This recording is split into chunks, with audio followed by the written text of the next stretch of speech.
Alagang Avli Biocare is brought to you by Avli Biocare.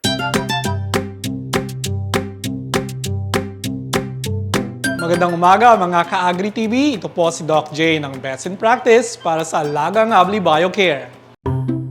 Today, I'll be sharing something super important for all dog owners. Gaano ba kahalaga ang exercise sa ating mga alagang aso para maging healthy ang ating mga furry friends and happy? Why exercise matters? Exercise is more than just pagtakbo or paglalakad. Exercise helps maintain a healthy weight, keeps their joints strong, and keeps their minds sharp. Kapag kulang sa exercise, doon lumalabas ang unwanted behaviors like chewing furnitures, barking too much, o pagiging restless. In short, how much exercise do dog needs? Ito ang madalas na tanong, gaano karami?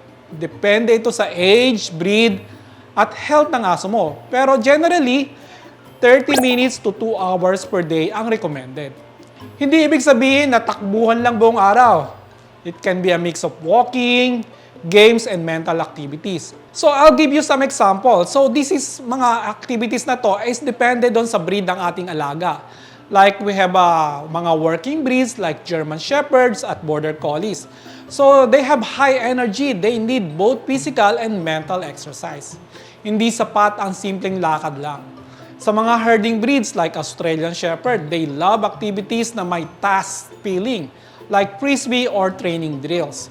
Yung mga sporting breeds like Labrador and Golden Retrievers, perfect sila sa mga fetch, swimming at running games. Yung mga hounds like Beagles, great sa scent games, mahilig sila sa paghahanap at pag-sniff. Yung mga terriers like Jack Russell, super energetic, gusto nila chasing or digging activities. Kung minsan, hindi talaga swak ang isang type of exercise for all dogs, kaya kailangan natin i-match based on their breed at personality. Consider their life stages, hindi lang breed, age matters too. Sa mga puppies, they have high energy pero mabilis mapagod. Short but frequent play is best.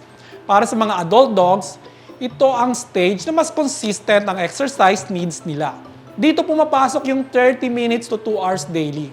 Sa mga senior dogs, kailangan pa rin ng exercise pero low impact like slow walks or gentle play. Yung physical and mental exercise, importante ring tandaan na hindi lang physical exercise ang kailangan ng dogs. Mental stimulation is just essential. Example is like you can provide mga puzzle toys, obedience training, mga scent games, fetch with commands. Yan, nakakatulong ito lalo na sa high intelligence breeds. Well, in conclusion, and to summarize yung ating pinag-usapan, dog needs anywhere from 30 minutes to 2 hours of daily exercise. Match the activity to your dog's breed, age, and energy level.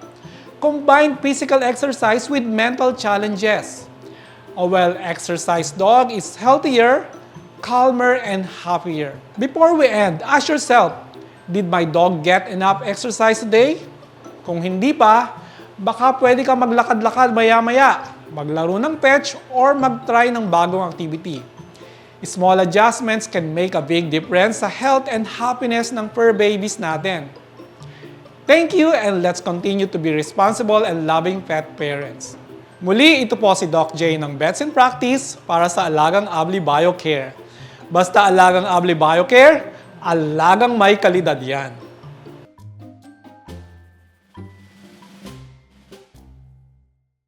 Alagang Avli Biocare was brought to you by Avli Biocare.